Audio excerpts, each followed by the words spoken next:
is Mwangi. I work for Pan-African Climate Justice Alliance as a thematic lead on a sector that we call resilient people, society, and economies.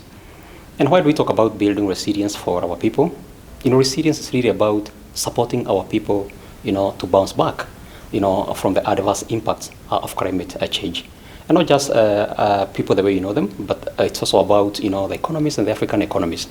We know Africa is still a developing, continent, and we have a myriad of challenges that we are facing, diseases that we still have not been able to address, the issues of poverty, the issues of famine, the issues of flooding and all that.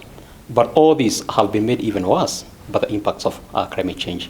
And as it were, Africa contributes only 4% to the global greenhouse gas emission. But generally, African continent is one that is actually suffering most from the impacts of climate change. And therefore, as Pan-African Climate Justice Alliance, we seek, for justice for the African people, first and foremost, and even for people in the Caribbean, for the people in the Philippines, and Asia Pacific, and all those that are vulnerable to the impacts of climate change. Now, there are many challenges that the African continent has been going through, not because of their own cause, but because of the highest emitters that we have globally. And therefore, when Africa is seeking justice on climate change, Africa is not necessarily begging for support, but Africa is actually demanding for their right place and for the resources that they actually need for them to be able to bounce back from the impacts of climate change. And therefore, you cannot be able to divorce the whole concept of climate justice from financing solutions that are supposed to help the African people to be able to build back their lives, their livelihoods from the devastating impacts of climate change.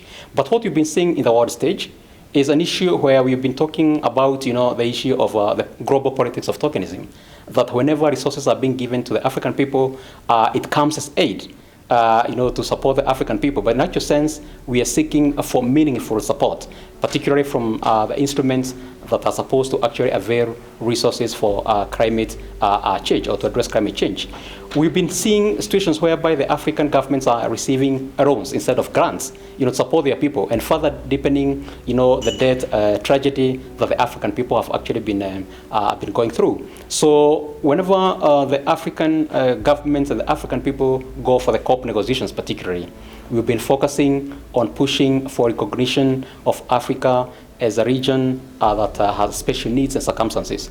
And this is based by IPCC, or it's actually backed by the IPCC data that is actually indicating that parts of Africa are actually hitting beyond the 1.5 degree has actually been said that we need not go beyond 1.5 degree rise in temperature. But then even as we talk about resilience, even as we talk about Africans being victims of climate change, we must not just focus on Africans as victims. We must also look at Africans as change agents. We must look at the role the Africans are playing in terms of addressing the climate challenge that we've been facing. And therefore, Africa, or actually PACJA, has been a big proponent of the concept of local-led actions. We must be able to promote the local actions that are actually happening at the grassroots level. Those resilience building activities that our people are focusing on and that are supporting them and helping them in addressing, the whole problem of climate change.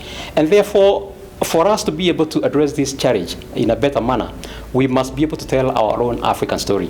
For a long time, the African history has been told by others. We must not allow others now give the story of the African story about our resilience building, about the effects of climate change. It must be told by the Africans themselves. And that is why, as Pan-African Climate Justice Alliance, we take it very, very seriously, or we take the role of the media very, very seriously in terms of communicating our own story.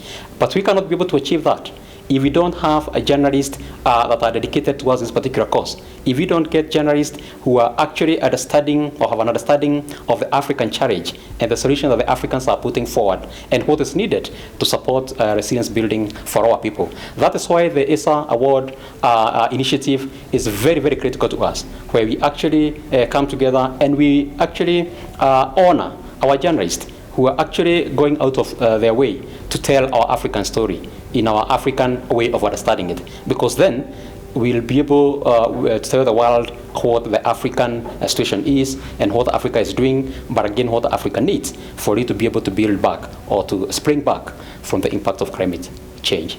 Thank you.